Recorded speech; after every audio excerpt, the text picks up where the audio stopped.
Welcome to the Just Jim radio show. I'm Just Jim. I've always been Just Jim, but the idea is keep it simple and, let's be practical about how we deal with life, and yet let's let inspiration, let the spiritual be part of that too. And so we talk about different ideas and concepts, different um, ways we can open windows to see more clearly, or doorways we can find our way more easily in our lives, or for ourselves, for those who we love, and God knows, we know, for the world right now, because there seems to be a lot going on right now that we don't seem to have control over. And so it's really important who each of us are. So thank you for joining me. Thank you for being here. I've been doing this kind of thing, helping people find their truth and helping people learn about what matters to them and live it more fully for over 40 years. And I'm just very grateful to be here and that you're here with me. And we do the show in different formats. We do discussions, we do conversations, we have interviews. And today we're going to be having a discussion. I'll be offering some information about a topic I believe in this moment, at this time, as we're getting very close to the end of the year, is a really important one. And the topic for today is creating freedom in 2021 and always. Well, we might as well add "and until then" too. So I don't want you not having freedom in the rest of 2020, but you get my point. It's about taking a closer look at what's going on in a way that we can see how the impact of these circumstances that have occurred in this year of 2020 has had on us. The COVID, the election, the different things that have been spurred in our society as a result of it, and the way it's being communicated, and the conflict, and then the repercussions of both resolution and even more difficulty. And so it's a turbulent time, and the season of our holidays are a great time to begin to get in tune with celebrating life rather than struggling with it. And so actually coming up on the 17th of December, I'll be doing a workshop online, the 12 days of the spirit of the season. Yeah, I know it's supposed to be the 12 days of Christmas, but the idea is there's a dozen concepts I'll be sharing to really help you be able to let go, open up, create new ways to be able to experience more freedom, fulfillment, fun, joy, love, light, whatever it is that's important to you. And so if we're going to talk about creating freedom, the first place we need to start is, what is freedom? Well, we know freedom is, lack of restraint. We could look up definitions on the internet. That's not my point. But what is freedom to you? What does freedom mean in your life? Now, some would say, because we've had to step back and isolate and all this kind of thing, that we've had more time and more freedom. But what I notice and what I hear from a lot of people, you create an empty space and all kinds of things flood into it. And unfortunately, in the solitude and isolation we've been in, many of us have had a flood of all kinds of things they didn't expect to show up. It's almost like you work harder because you weren't caught up in what was going on in your life, because you're so having to come face to face, or as I've been saying, you have to look in the mirror, the spiritual mirror, and really get to know yourself differently. So it's good to stop. In fact, you have to stop. You want to create more freedom. You don't have to ever do anything, but where in your life do you want to experience freedom? You're deciding what it is. And here's a good question too. Where in your life do you not experience freedom? Where do you feel limited? Where do you feel like you aren't able to be yourself? Where do you feel like you have pressure or stress or tension? And don't get me wrong. Don't get me wrong. We live in the world of circumstances and situations and conditional reality. So there's stuff going to always be going on. I'm not saying that's not happening, but we sometimes get on even a merry-go-round in even the quiet times of our lives, like we've been experiencing.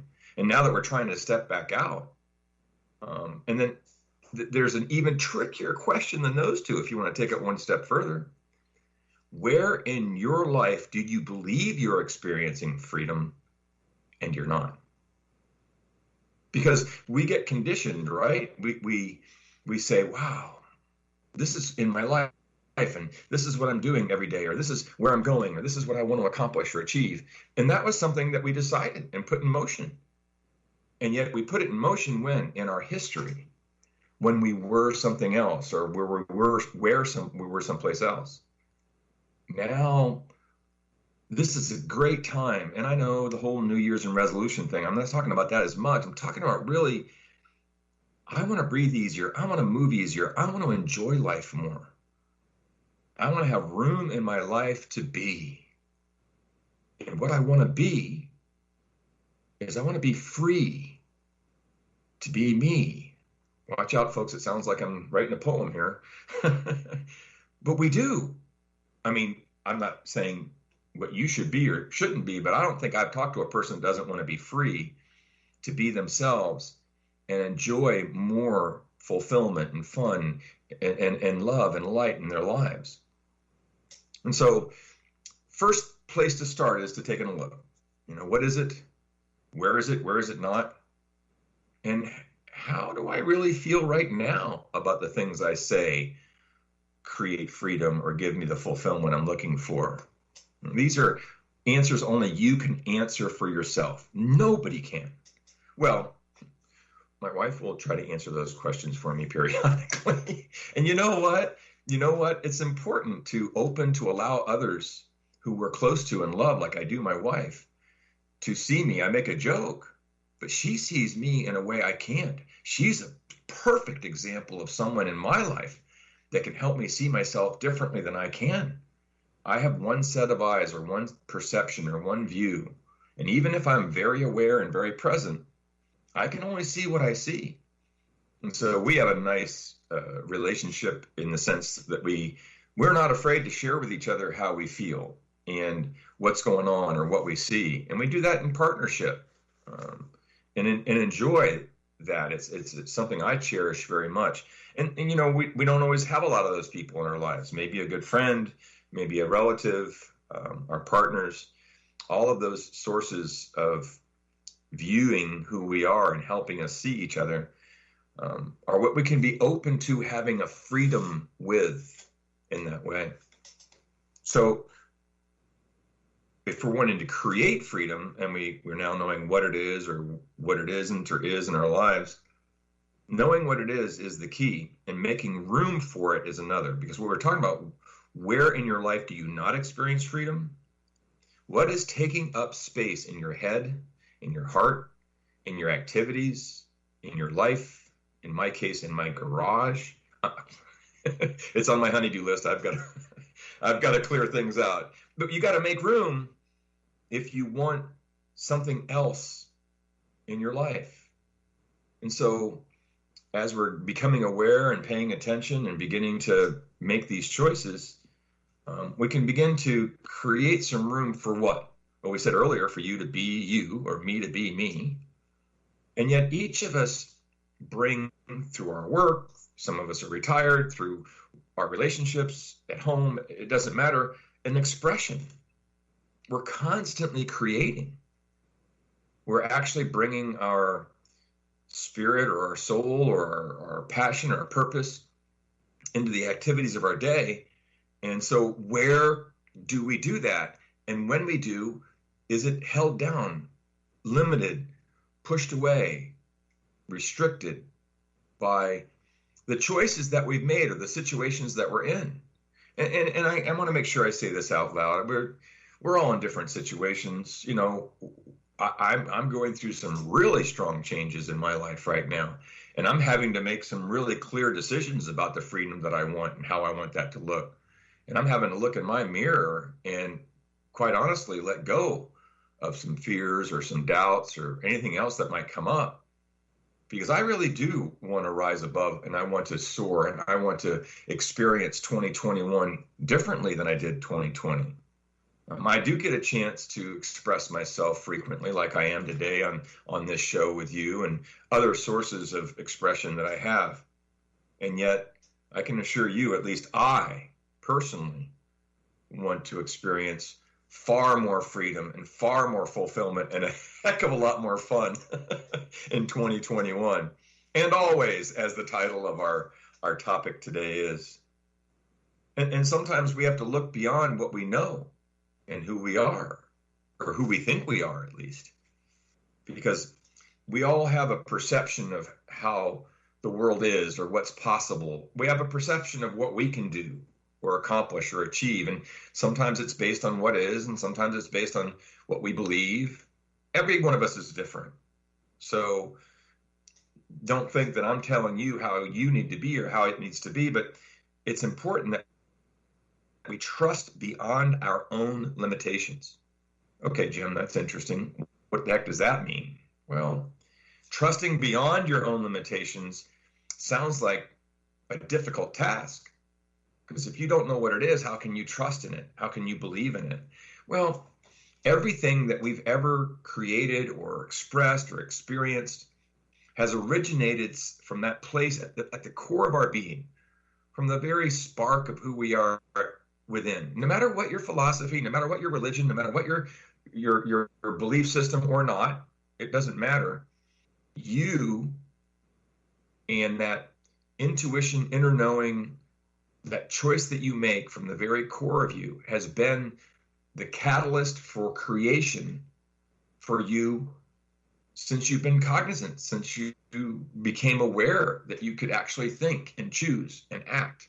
And as we've grown through our lives into the later stages, we've developed these limitations and boundaries and put things in place that we think, protect us sometimes, but it also keeps us from being able to be more than we already are.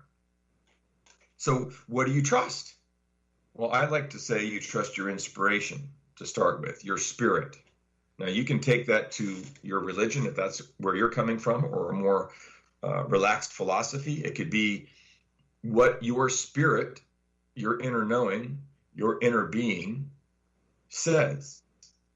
That small, quiet voice that when you slow down long enough in what you're doing, that you can get in touch with your being.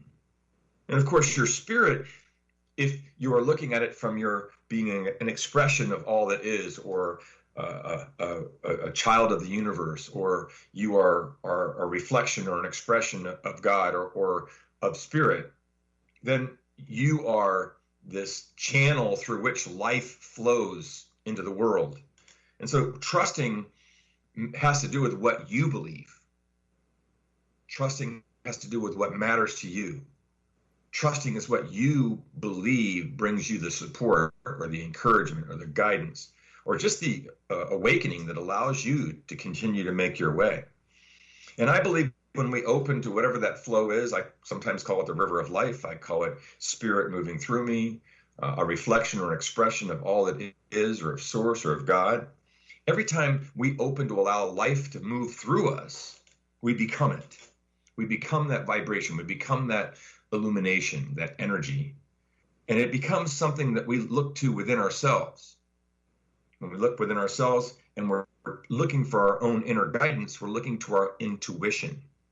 So although I'm saying trust beyond your own limitations, your intuition is that pure, perfect whisper that your soul offers you. Beyond your mind's understandings or your questions, or as I've been experiencing some of my doubts or my fears that I'm trying to release in order to make room for something else. And so getting in touch, meditation, contemplation, sitting quietly, just asking.